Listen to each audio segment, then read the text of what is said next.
Namaste, I'm Shubhi Mathur and I welcome you all to the second episode of the Break the Bias series.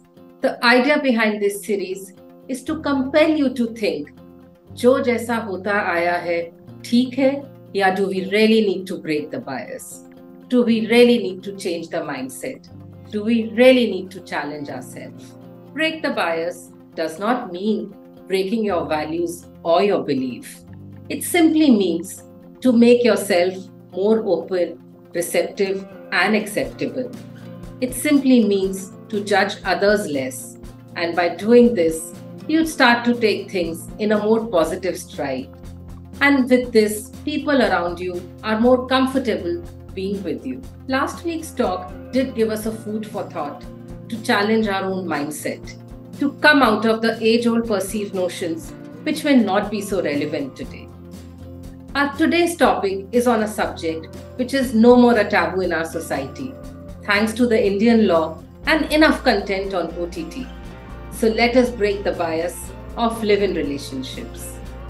Today we have with us Ms. Sheila Singh, who has more than 20 years of work experience with her in the financial and the hospitality industry. At present, she's an independent corporate consultant in learning, development, and customer service across different industries. Welcome, Sheila. Welcome to Let Us Talk. Thank you, Shubhi. It's a pleasure to be here talking to you this afternoon. Thank you so much for having me on your show. So this series, Break the Bias, had been going on in my mind since a long time. And finally, here we are. We have started with this series. And this particular topic is a very bold, progressive topic. Not everybody is comfortable to speak on it. So this was really a tough one. Getting the script ready, getting the speaker, and after speaking to you, I was like, wow, we have to do it. So a big thank you to you once again for being here. So in this episode, we are talking about breaking the biases of live-in relationships.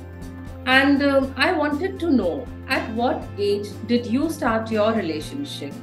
What was the reaction of your children, your family members?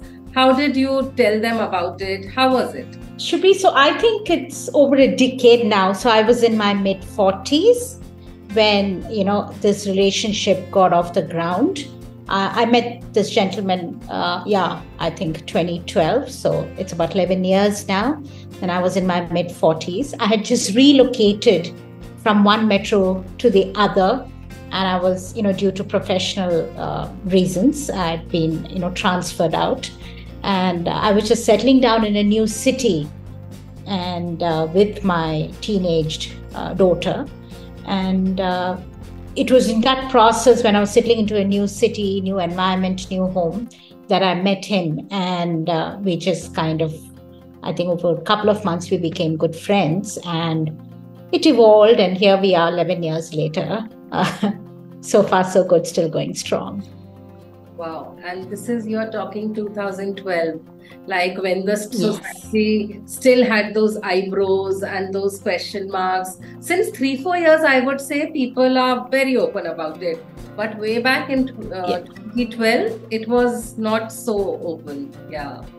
So my children were both growing teenagers, and reactions, when you talk about reactions, it wasn't easy at all. So I think they initially, so I'm a person who always has been very open, and I have very, my children and I enjoy, open conversations, and we discuss anything. We've kind of grown up together in a lot of ways, considering the circumstances we've been through. And so hence the reactions was, I guess, initially of shock and disbelief. Of course, it also happened gradually over a period of time. It didn't happen overnight, right? The relationship evolved. We were friends. We became good friends, and we met each other's families, kids. He has 2 children, and so did I. So we met, and not that we, arranged meetings. It just happened, organically, naturally. So there was nothing that was set up, but yes, when the children did get wind of it, and I think more so my children because they were younger, his children are older. So more so because of that, there was initial disbelief and shock. right? A little bit of anger as well, maybe because children don't really want to share their mother with anybody else.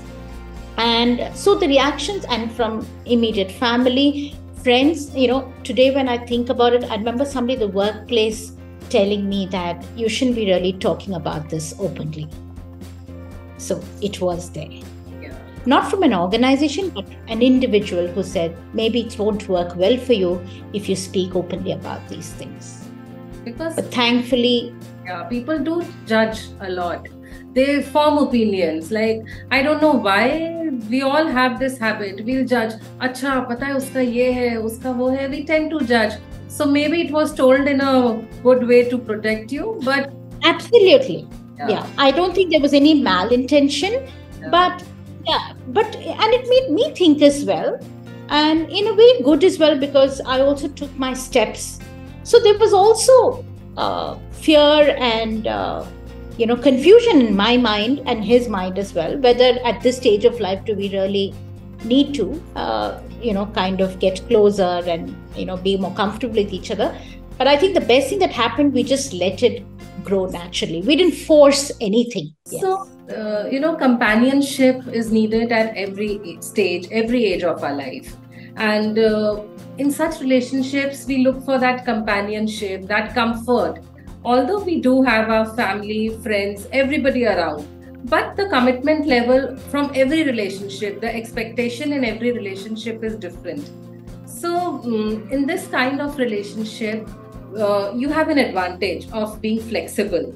You are not expected to do many things, and certain things which you are expected, you can do it. Like, you mold the expectations.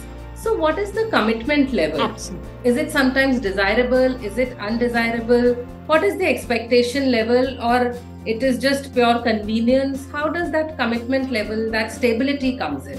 So when you talk about commitment level, I think, I can't specify a level, but I think we've reached a space where it suits us both. Both our needs have been tapering off. I think along the way, we figured out a way which kind of works for everybody, whether it's our children, whether it's us. So we've got the space. When you talk about boundaries, there are both boundaries. There are desirable and there are undesirable boundaries. There are both, to be honest, right? Now, the desirable is that we can do what we want. For instance, we travel together when we feel like. We enjoy similar interests in terms of music, art. We, do a lot of that. We travel for, music shows, things that we want to do. We do all of that, right? We also have a flexible boundary in terms of financial, in terms of professional. But in terms of commitment, I think we're perfectly fine where we are. We figured out what works for both of us. We give each other the space, the freedom, the flexibility. We consult each other on, decisions that have to be taken for each one of us. We talk, we discuss, we thrash it out. Decisions are taken jointly. Those are some of the desirables. The undesirable as such, of course, there will be suspicions that come, especially in the initial days, maybe not so much now. Will this kind of an arrangement last? Because there is no commitment. Those doubts were there initially, I'm not denying it. But over a period of time, the respect and trust have been built up. And I think for me, those are the two pillars, mutual respect and trust. So were you never forced to give a name to this relationship by some senior members of your family or by yourself? Kabhi ye khayal nahi aaya that why not give it a name? It will be more stable, and when you already have built the relationship on mutual respect, trust, honesty, commitment, then why not? Didn't this thought come ever? It did. It does. And as far as family members go, yes, I do have some senior family members saying, "Ye kya hai? What is this? Why can't you both just, you've been together for so long, why can't you just both get married and, settle down?" But I think we both don't feel the need for it. Maybe we've crossed that stage because the insecurities have gone away. There are no insecurities per se. And we feel that everything is being fulfilled without that, and to be honest, since both of us have children, we don't want to get into any legal, we don't want the children to struggle later, to be honest. Actually, this was my second question. We want to keep things. Yeah, no, this was my next question, because while finalizing this topic, I was asked by this that whenever you have a talk on this, one question which many of us want to know, that what are the legal implications in such relationships, be it the financial, property, how is it handled? Like, what are the legal implications? Today, I think the law says that live-in partners have the same entitlements and rights as a couple who are married, and today, of course, the fluidity of sexes, genders is also there.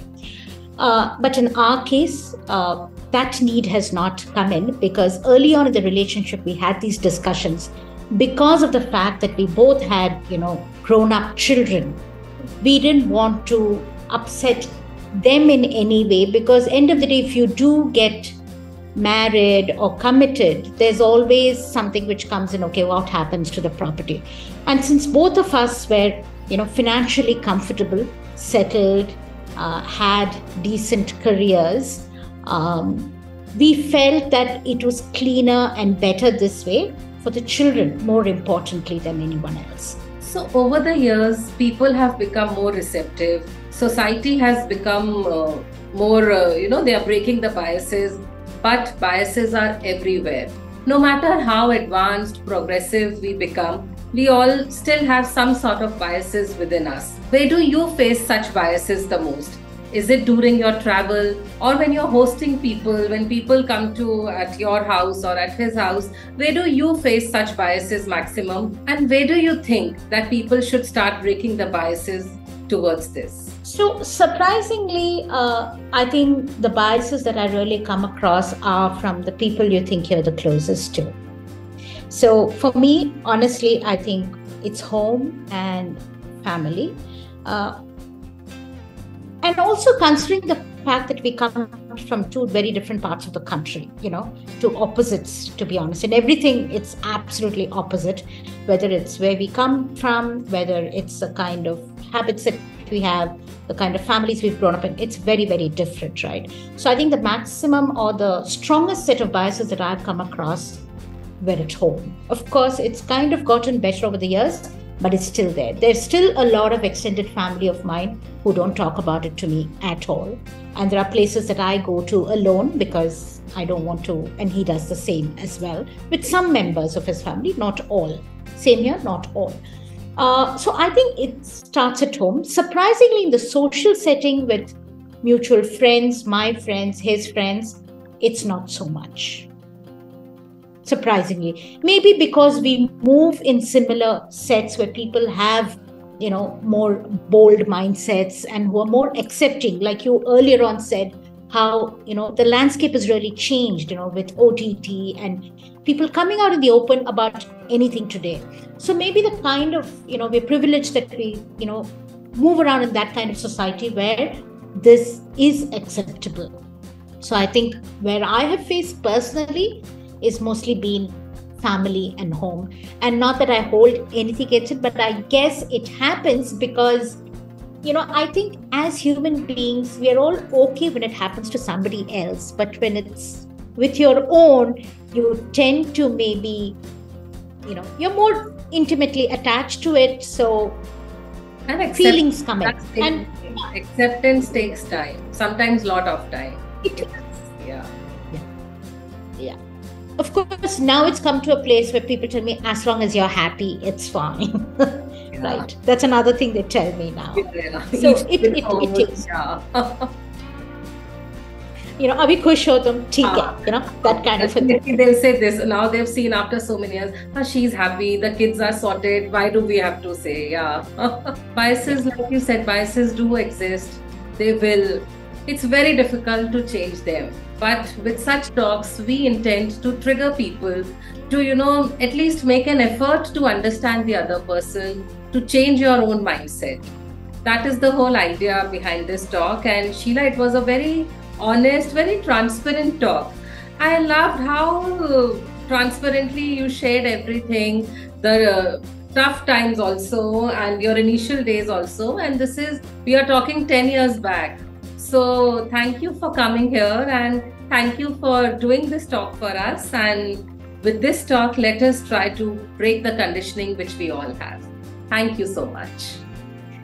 Thank you. It's been a pleasure talking to you. And I think kudos to you to bring out such topics, onto mainstream. People, society and people at large need to get more comfortable with these things and understand that it's fine as long as the individual is comfortable and happy in their spaces, and it's all about the individual also. I have to be happy doing what I am.